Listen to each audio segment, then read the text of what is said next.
కార్తిక్‌కి పెద్ద పెద్ద హీరోలకు వచ్చినంత ఎలివేషన్ అయితే ఈరోజు వచ్చింది. అలాగే డైరెక్టర్ గారు ఇచ్చిన మాటనైతే నిలబెట్టుకున్నారు. మన దగ్గర కార్తిక్ దగ్గర అయితే ఒక మాట అయితే చెప్పించాడు. ప్రతి సీను క్లైమాక్స్ లాగా ఉంటుంది. సీటు ఎడ్జ్‌లో కూర్చొని చూడాలనేసి మన కార్తిక్ బాబు అయితే చెప్పాడు. అది నేను మాటల్లో చూపిస్తే చేతల్లో చూపిస్తే బాగుంటుందని, మాటల్లో కాదు చేతల్లో చూపిస్తే బాగుంటుందని నేను ఎన్నో సార్లు అనుకున్నాను. మీకు చెప్పను కూడా చెప్పాను. కానీ ఈరోజు నిన్న ఎపిసోడ్ చూసుకున్నట్టు ఖచ్చితంగా 100% అయితే సీట్లో ఎడ్జ్‌లో కూర్చొని ప్రతి సీను క్లైమాక్స్ సీన్ అయితే మనకు చూపించారు. లిటరల్లీ సూపర్ అనిపించింది. అలాగే పారిజాతం గారు సూపర్ అండి. మీరు సూపర్ అసలు అప్కమింగ్ ఎపిసోడ్స్ ఎలా ఉంటాయనేసి నేను ఆల్రెడీ సండే అనాలిసిస్లో చెప్పాను. సేమ్ టు సేమ్ అదే విధంగా జరుగుతుంది. అక్కడ పారిజాతం గారు కూడా ఎప్పుడు చూసిన దీప కళల్లో నీళ్ళు తెప్పించారని చూసే పారిజాతం గారు కుట్రలు కుతంత్రాలకి పేరు పొందిన పారిజాతం గారు ఒక మంచి మాట అయితే చెప్పారు. అక్కడ ఆనంద బాష్పాలు అయితే తెప్పించారు మన దీపా కళలు. అసలు ఏం జరిగింది ఇక్కడ అనేసి మాట్లాడతాం. సైడ్ క్యారెక్టర్ డిస్టర్బెన్స్ లేకుండా ఓన్లీ స్టోరీ పైన ఫోకస్ చేశారు. సూపర్ అయితే అనిపించింది. సూపర్ ఈరోజు ఎపిసోడ్ మాత్రం. ఒకవేళ ఎవరన్నా మిస్ అయితే మాత్రం ఖచ్చితంగా ఎపిసోడ్ చూసిన వాళ్ళకి నేనేం చెప్తానని అర్థమవుతుంది. ఒకవేళ ఎపిసోడ్ చూడని వాళ్ళు నా రివ్యూ ఇప్పుడు చూడండి, మళ్ళీ ఎపిసోడ్ చూడండి. మీకు మాత్రం పీక్లో హైప్ అయితే వస్తుంది. మళ్ళీ ఎపిసోడ్ చూసిన తర్వాత మళ్ళీ ఒకసారి వచ్చి చూడండి. అప్పుడు ఇంకా డబుల్ ఇంపాక్ట్ అయితే వస్తుంది ఈ ఎపిసోడ్. ప్రతి ఒక్క పాయింట్ ఒక్కొక్క గూస్ బంప్స్ పాయింట్ అయితే వచ్చింది. లిటరల్లీ సూపర్ ఏంద్ర వీడింత చెప్తా ఉన్నాడు అనేసి అనుకోవచ్చు. అంతలా కనెక్ట్ అయితే అయ్యాను నేను. బ్యాక్గ్రౌండ్ స్కోర్ వచ్చింది అబ్బా సినిమాల్లోనే అనుకున్నా కానీ సీరియల్లో కూడా బ్యాక్గ్రౌండ్ స్కోర్ ఇంతలా వస్తుందా? హీరోకి హీరోయిన్కి ఇంత ఎలివేషన్స్ ఇస్తారా? అసలు హీరో కానీ మంచి పవర్ఫుల్గా చూపిస్తే ఇంతలా ఉంటుందా అనేసి సీరియల్లో కూడా మన డైరెక్టర్ గారు అయితే చేసి చూపించారు. సూపర్. అసలు కార్తీక దీపం నెంబర్ 1లో అయితే ఉంది. ఇప్పుడు 13+ టీఆర్పీ అయితే దూసిపోతుంది.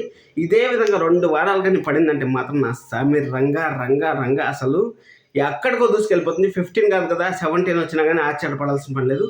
అంతలా అయితే ఇంపాక్ట్ అయితే చేస్తుంది. సీట్ ఎడ్జ్ని కూర్చొని అయితే చూడండి అని చెప్పారు కదా. ఖచ్చితంగా చూడండి. టీఆర్పీ రేటింగ్ ఎవరిని మిస్ అంటే కూడా టీఆర్పీ రేటింగ్ కూడా చూడండి. కార్తీక దీపం తగ్గేదంటూ నెంబర్ 1 ప్లేస్లో అయితే ఉంది. అర్బన్ ప్లేస్లో రెండిట్లో. ఈరోజు ఎపిసోడ్లో మాట్లాడుకునే దానికన్నా ముందు నిన్న ఎపిసోడ్ గురించి కూడా ఒకసారి అయితే మనం మాట్లాడుకుని నేను కొంచెం బిజీగా ఉండి ఎపిసోడ్ రివ్యూ అయితే చేయలేకపోయాను. దాని గురించి కూడా ఒక పాయింట్ అయితే చెప్పేస్తాను. అక్కడ కాశీ చూశాడు నిన్న కాకుండా మొన్న ఎపిసోడ్లో కాశీ చూశాడు కదా సార్, మీరు ఆ పాయింట్ చెప్పలేదు అనేసి అయితే నాకైతే లక్ష్మి గారు మెసేజ్ చేశారు. దానికి నేను ఎక్స్ప్లెనేషన్ ఇస్తాను. కాశీ చూశాడు. అక్కడ కాశీ ఏం మాట్లాడుతూ ఉంటారు సీక్రెట్గా వీళ్ళిద్దరూ అనేసి మన జోష్న అలాగే దాస్ గారు మాట్లాడుకుంటా అంటే కాశీ అక్కడ చూశాడు. చూసినా కానీ ఆ కాశీ ఇంపాక్ట్ ఉంటుందంటే 200% ఉండదు. ఒకవేళ ఈరోజు ఎపిసోడ్లో కూడా మీకు ఎగ్జాంపుల్ చెప్తాను. అక్కడ కార్తీక్ని తాతగారు అయితే ఆఫీస్లోకి రమ్మని పిలుస్తారు కదా. ఆఫీస్లోకి రమ్మని పిలిచినప్పుడు అక్కడ మన దీపం మ్యాటర్ చూపించారు కానీ సైడ్ క్యారెక్టర్ మ్యాటర్ చూపించలేదు. ఒకవేళ దీపం మ్యాటర్ కానీ లేకుండా ఉండింటే అక్కడ ఖచ్చితంగా కాశీ ఏదన్నా స్వప్నత చెప్పడం నాన్నగారితో ఈ విధంగా మాట్లాడుతుంది. ఆ విధంగా సింపుల్గా స్టోరీ లేనప్పుడు వాడుకునేకి జస్ట్ మనకలా ఒక లుక్ అయితే వేయించారు అంతే. ఇంకా దానివల్ల ఎలాంటి ఉపయోగం లేదు. కాశీ వల్ల లక్ష్మి గారు మీకు ఒక క్లారిటీ వచ్చింది అనుకుంటాను.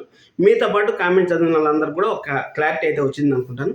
జస్ట్ వాళ్ళ స్టోరీ లేనప్పుడు ఆ స్టోరీని ఇంప్లిమెంట్ చేసాక ఒక 2 నిమిషాలు 3 నిమిషాలు సీను అంటే మెయిన్గా ఉండే సీన్ని డిస్టర్బ్ చేయడం కోసమే అలాంటి సైడ్ క్యారెక్టర్ని అలా చూపించి కనిపించినట్టు మెరుపుతీగా ఇలా రామ్మంటాం కదా, ఆ విధంగా కనిపించినట్టు ఆ హై మూమెంట్లోంచి కొంచెం లో మూమెంట్లోకి తెచ్చి లో మూమెంట్లోంచి మళ్ళీ హై మూమెంట్లోకి తెచ్చేకి ఇది సీరియల్లో వాడే స్ట్రాటజీ. అలాగే మనకు మంచి ఎపిసోడ్ అయితే జరుగుతూ ఉంటుంది. మంచి పవర్ఫుల్ డైలాగ్స్ అన్నీ వస్తున్నప్పుడు రోడ్లు చూపిస్తారు. మీకు తెలుసా, రోడ్లు చూపించినప్పుడు మన మైండ్ ఎక్కడన్నా డైవర్ట్ అయిపోయింటే మళ్ళీ సీరియల్లోకి వచ్చేకి ఆ విధంగా అయితే చేస్తారు. అది స్ట్రాటజీ. సీరియల్లో మంచిగా ఉండాలనేసి అది స్ట్రాటజీ. అది గుర్తుపెట్టుకోండి. సరే అనేసి నిన్న ఎపిసోడ్ కానీ చూసుకున్నట్టయితే నిన్న ఎపిసోడ్లో పారిజాతం గారు ఊరికే ఉండకుండా అక్కడ మా దాసు చాలా రోజులు అయిందంటే వచ్చి మనం దాసుని కలుద్దామనేసి మన తాతగారి దగ్గర కార్తీక్తో చెప్పించి పర్మిషన్ అయితే తీసుకొని వెళ్తారు. మీరు నేను ఎపిసోడ్ నైట్కు చూసేసింటారు కాబట్టి నేను చెప్పేది ఒక క్లారిటీ అయితే వచ్చింది మీకు.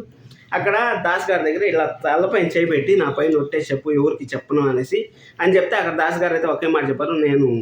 నేను కాదు ఎవరన్నా బతికించుండొచ్చు కదా అనేసి అయితే చెప్పారు. ఎవరు బతికొస్తారో ఏమో నాకైతే తెలియదు నాన్న, నువ్వైతే ఎవరికి చెప్పొద్దు అనేసి అయితే చెప్పింది. ఆల్రెడీ కార్తీక్ అందరూ చెప్పేశారు కాబట్టి అక్కడ తాతగారికి ఏదో విషయం అయితే తెలిసింది. అక్కడ దశరథ్ గారికి కూడా తెలిసి తాతగారు అయితే ఎక్స్ప్లెయిన్ చేశారు. కానీ దానివల్ల పెద్దగా ఇంపాక్ట్ అవుతుందా అంటే అసలు ఇంపాక్ట్ అయ్యే ఛాన్స్ అయితే లేదు. సరే అనేసి అది అయిపోయిన తర్వాత మన ఎపిసోడ్లో లాస్ట్లో కార్తీక్ అయితే అక్కడ బోర్డు మీటింగ్ అయితే పెట్టారు. బోర్డు మీటింగ్లో నేను అనుకున్నాను జోష్న CEO పోస్ట్ ఊస్ట్ అయిపోతుంది అనేసి అయితే అనుకున్నాను ఈరోజు ఎపిసోడ్లోనే. కానీ అవ్వకుండా మన కార్తీక్ని అయితే ఒక ఎంప్లాయ్ చేయబోతున్నారు అనేసి అయితే మనకు తెలుస్తుంది. అంటే జోష్న అయితే అక్కడే ఉండిపోతుంది. నేను వైరా వచ్చి మన జోష్నతో కలుస్తాడని అనుకున్నాను ఈ వారంలో. కానీ వైరా కలవకుండా మన కార్తీక్ అయితే తలపడ్డాడు. Super Karthik super. అసలు ఏం జరిగింది, ఎక్కడ జరిగింది అనేసి ఎపిసోడ్లో ఒక్కొక్క పాయింట్ మాట్లాడుకుంటూ వచ్చినండి, మీకు క్లారిటీ అయితే వచ్చేస్తుంది.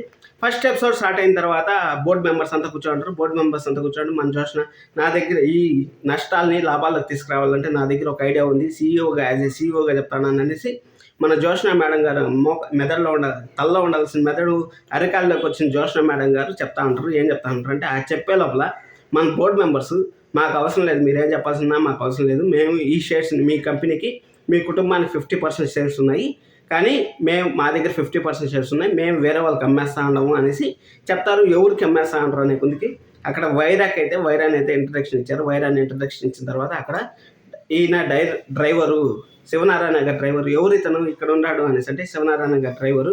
ఏంటి డ్రైవర్ని పక్కన పెట్టుకున్నారా అనేసి ఎట్టకారంగా మాట్లాడిన వాళ్ళకి ఆ ఎట్టకారం రివర్స్ అయితే ఎలా ఉండింది అనేసి మన కార్తీక్ అయితే అక్కడ చడామడా మీటింగ్లో అయితే మాట్లాడే కొందికి గజ్జ గజ్జ గజ్జ గజ్జ వైరా కాదు కదా, వైరం పెట్టుకుందాం అనేసి వచ్చాడు.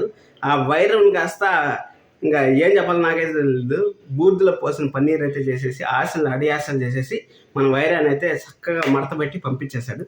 పంపించేసిన తర్వాత అది ఏం జరిగిందని చెప్తాను, క్లారిటీగా మొత్తం మాట్లాడుకుంటూ వచ్చినామంటే మీకు క్లారిటీ వస్తుంది.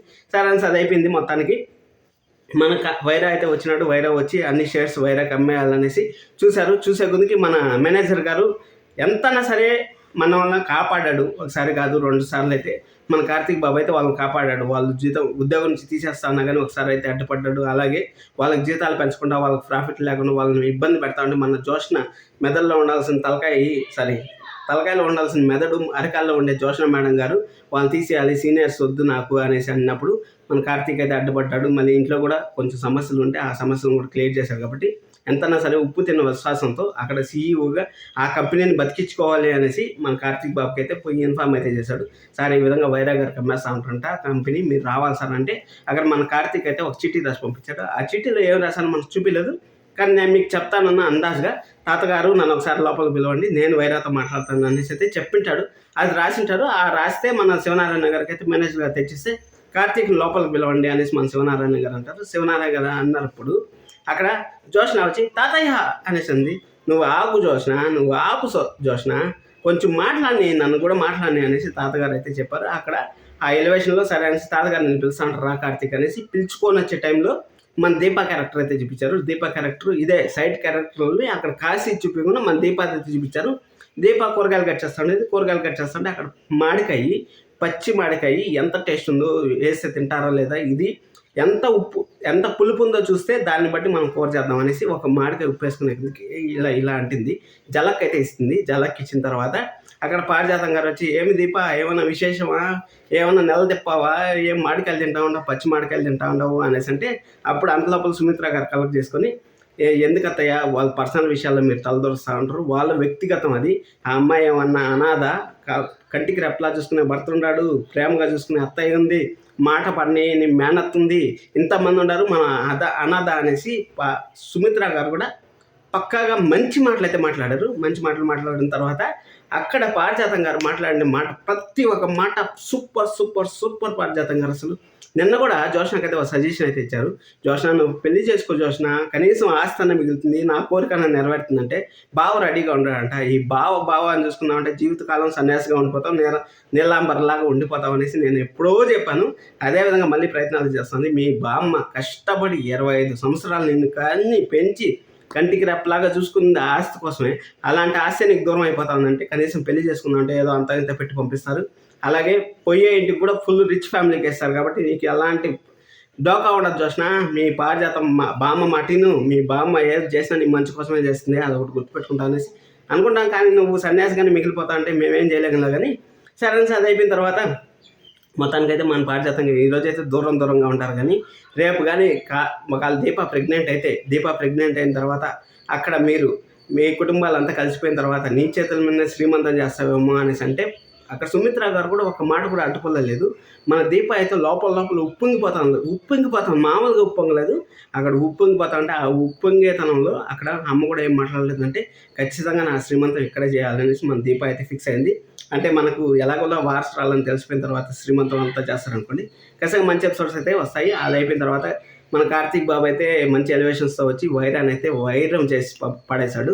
అక్కడ ఏం జరిగిందంటే బోర్డు మీటింగ్స్లో ఒక చిన్న కథ అయితే చెప్పాడు. మీరు చిన్న కిరాణా కొట్టు చిన్న కిల్లి హోటల్ పెట్టుకున్నారు. అక్కడి నుంచి మిమ్మల్ని టేస్ట్ బాగా నచ్చి మీకు పార్ట్నర్‌షిప్ ఇస్తే మీరు ఈ విధంగా చేస్తారా? అసలు మీరు కంపెనీ రూల్స్ ప్రకారం మీరేం చేస్తా ఉంటారు అనేసి చెడామడా అయితే అంటే మీరు క్రైమ్ చేస్తూ ఉంటారు, ఫస్ట్ ఇన్ఫార్మ్ చేయాలి అనేసి అసలు శివనారాయణ గారికి తెలియదు, దశరథ్ గారికి తెలియదు, జోష్నకి తెలియదు. అలాంటి పాయింట్ కొత్త పాయింట్ లా పాయింట్ అంతా తీసి వాళ్ళని భయపెట్టి అక్కడ షేర్స్ అమ్మేసే వాళ్ళని భయపెట్టి ఇక్కడ మన వైరాన్ని అయితే బయటకు పంపించేస్తారు. బయటికి పంపించేసిన తర్వాత శివనారాయణ గారు అయితే మన కార్తీక్ని అయితే అడుగుతారు, ఏం మనవడా నిజంగానే ఉన్నాయి ఇవి అనేసి. అక్కడ మనవడా అనేసి అన్నా ఉన్న డ్రైవర్తో మీకు సలహాలు ఇస్తారా అంటే మాజీ సీఈఓ అంటే సీఈఓని డ్రైవర్ చేస్తారా అనేసి మన వైరా గారు కొన్ని సెటైర్లు వేస్తారు. సెటైర్లు వేస్తే అక్కడ నా మనవడు నా కన్న కూతురు బిడ్డ అనేసి మన శివనారాయణ గారు, అలాగే నా మేనల్లుడు అనేసి మన దశరథ్ గారు ఒక పక్క, అలాగే మన జోష్న నా బావ అని చెప్పుకోలేక ఇంకా సరే అనేసి ఏం చేయలేక అక్కడి నుంచి అయితే వెళ్ళిపోయింది. అక్కడి నుంచి వెళ్ళిపోయిన తర్వాత మళ్ళీ వైరా గారు కూడా ఇంక ఏం చేయలేక వాళ్ళు అక్కడ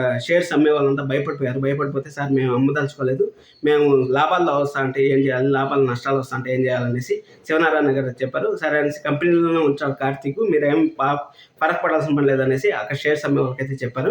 షేర్స్ అమ్మాలని చెప్పిన తర్వాత సరే అనేసి వైరా నీతో మాట్లాడాలి రా అంటే సరే ఇక్కడ కాదు బయట మాట్లాడదాం అనేసి మన కార్తీక్ అయితే బయటకు పోయిన తర్వాత వైరాతో అయితే కొంచెం హీట్ మూమెంట్ అయితే జరిగింది. హీట్ మూమెంట్ జరిగినా కానీ అక్కడ కార్తీక్ అయితే ప్రతి ఒక్క మాట అయితే వినిపించారు. మీరు మంచి గ్రేట్ అంట కదా, మీరు సూపర్ అంట కదా, మీ మేనేజర్ ద్వారా తెలుసుకున్నాను, అలాంటి వాళ్ళు మీరు ఎందుకు డ్రైవర్గా పనిచేస్తా ఉంటారు, నా దగ్గరకు వచ్చేయండి అని ఎరాస్తాడు. కానీ మన కార్తీక్ అక్కడ ఒక లక్ష్యంతో ఒక ధ్యేయంతో ఉన్నాడు కాబట్టి ఖచ్చితంగా మన కార్తీక్ అయితే సూపర్ బ్లాక్ బస్టర్ అవుతాడనేసి నాకు తెలుసు, మీకు తెలుసు, అందరికి తెలుసు. కాబట్టి ఖచ్చితంగా మంచి మంచి మంచి ఎపిసోడ్స్ అయితే రాబోతున్నాయి అనేసి డైరెక్టర్ గారు ముందునే రాసుకున్నారు. అందుకోసం అనేసి మన కార్తీక్ బాబు దగ్గర అయితే చెప్పించారు. ప్రతి సీన్ క్లైమాక్స్ లాగా ఉంటుంది, అక్కడ సీట్ ఎడ్జ్లో కూర్చొని చూస్తామనేసి ప్రతి ఒక్క మాటను అయితే చెప్పించారు. కాబట్టి ఆ మాట అయితే నిజం చేస్తున్నారు. అలాగే పారిజాతం గారు నిన్న చెప్పిన మాట, ఈరోజు చెప్పిన మాట తొందరలో నిజం కావాలనేసి నేనైతే గట్టిగా కోరుకుంటున్నాను. పారిజాతం గారు ఎప్పుడు దీపకళల్లో నీళ్ళు తెప్పిస్తూ ఉంటారు, అయినా కానీ ఈసారి మాత్రం ఆనంద్ బాష్పాలు తెప్పించారు. సూపర్ పారిజాతం గారు రోజు రోజుకి నచ్చేస్తూ ఉంటారు, మీరు ఇలాగే ఉండండి, మేము ఎలాగైనా సరే శివనారాయణకి రికమెండ్ చేసి మిమ్మల్ని ఆ ఇంట్లోనే ఒక పని మనిషిగా అయితే పెట్టిస్తాము. ఖచ్చితంగా మీ ఫస్ట్ పుట్టక ఎక్కడి నుంచి అయితే వచ్చిందో అక్కడే మిమ్మల్ని పెట్టిస్తాము ఖచ్చితంగా, ఇంట్లో నుంచి బయటకు దొరకకుండా. అక్కడ జోష్న ఎలాగోలా ఇంటికి నుంచి బయటకు వెళ్ళిపోయి వైరాతో చేతులు కలుపుతాను మాకు తెలిసిన విషయం. ఖచ్చితంగా సబ్స్క్రైబ్ చేసుకొని లైక్ చేయడం. ఈరోజు thank you so much, love you all.